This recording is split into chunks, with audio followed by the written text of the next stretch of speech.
एक दिन एक राजा का दरबार लगा हुआ था। सर्दी के दिन थे, इसलिए राजा का दरबार खुले में लगा हुआ था। राजा की सारी प्रजा सुबह की धूप में बैठी हुई थी। राजा के सिंहासन के सामने एक शाही मेज रखी हुई थी और उस पर कुछ कीमती चीजें भी रखी हुई थी। उस समय राजा के दरबार में एक व्यक्ति आया और उसने राजा से कहा कि मेरे पास दो वस्तु हैं और मैं हर राज्य के राजा के पास जाता हूँ और अपनी दोनों वस्तुओं को उनके सामने रखता हूँ, पर कोई भी उसे परख नहीं पाता है। मैं विजेता बनकर घूम रहा हूँ। अब मैं आपके राज्य में आया हूँ।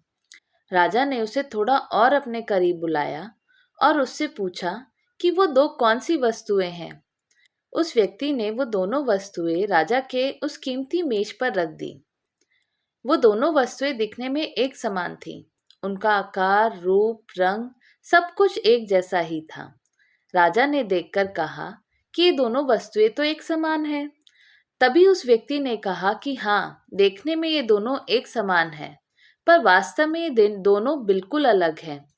इनमें से एक बहुमूल्य हीरा है और दूसरा कांच का टुकड़ा है, लेकिन दोनों देखने में एक जैसे ही दिख लगती हैं। इसलिए आज तक इन्हें कोई परख नहीं पाया है।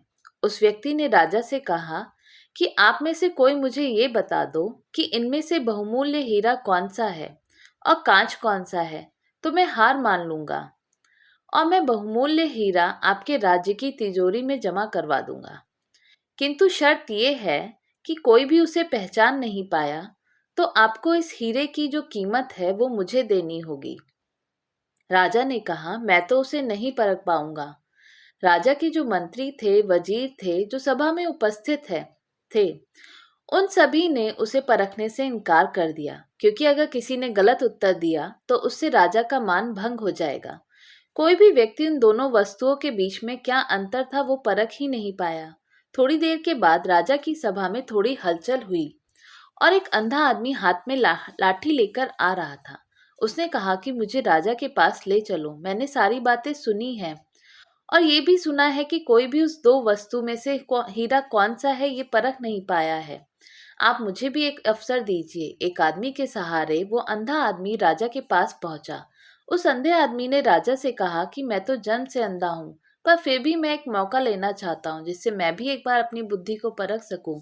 हो सकता है मैं सफल भी हो जाऊं, और यदि मैं सफल ना हुआ तो आप तो पहले से ही हारे हुए हैं। राजा को लगा कि मुझे इसे एक अवसर देना चाहिए और उन्होंने उस व्यक्ति से कहा कि अच्छा ठीक है, मैं तुम्हें एक अवसर देता हूँ। उस अंधे आदमी को दोनों चीजें छुआ दी गईं और उनसे पूछा गया कि इनमें से हीरा कौन सा है और कांच कौन सा है। उस अंधे आदमी ने एक क्षण में बता दिया कि ये हीरा है और ये कांच है। जो आदमी इतने सारे राज्यों को जीत कर आया था वो नतमस्तक हो गया और बोला कि आपने बिल्कुल सही पहचान की है। धन्य हो आप, मैं ये हीरा आपके राज्य की तिजोरी में दे रहा हूँ। सब लोग बहुत खुश हो गए और जो आदमी आया था वो भी खुश हो गया कि आखिर कोई तो परखने वाला मिला।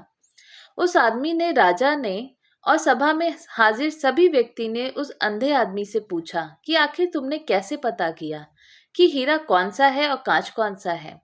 उस अंधे आदमी ने कहा कि सीधी सी बात है, हम सब लोग धूप में बैठे हुए हैं। मैंने दोनों को छुआ, जो ठंडा था वो हीरा था और जो गर्म हो गया था वो कांच था। दोस्तों, ये कहानी हमारी जिंदगी से जुड़ी हुई है। हमारी जिंदगी में भी दुख, तकलीफ और परेशानियां आती रहती हैं, लेकिन उन सारी तकलीफों और परेशानियों में भी जो इंसान ठंडा रहता है, जो इंसान खुश रहता है, वो इंसान हीरे के समान होता है। लेकिन जो इंसान दुखों के आ जाने पर घबरा जाता है, बहुत ज्यादा दुखी हो जाता है और टूट जाता है, गर्म हो जाता है, वो इंसान कांच के समान होता है। अगर आप ये चाहते हो कि आपकी कीमत हीरे के समान हो, तो दुख और तकलीफों के आने पर कांच के टुकड़े के समान कभी भी गर्म मत होना, बल्कि हीरे के समान आप हमेशा शीतल रहना। तो दोस्तों, आपको हमारी कहानी कैसी लगी? अच्छी लगी हो तो हमें कमेंट करके बताइएगा। चैनल पे नए हो तो सब्सक्राइब जरूर कीजिएगा और वीडियो को लाइक एंड शेयर भी कीजिएगा। धन्यवाद।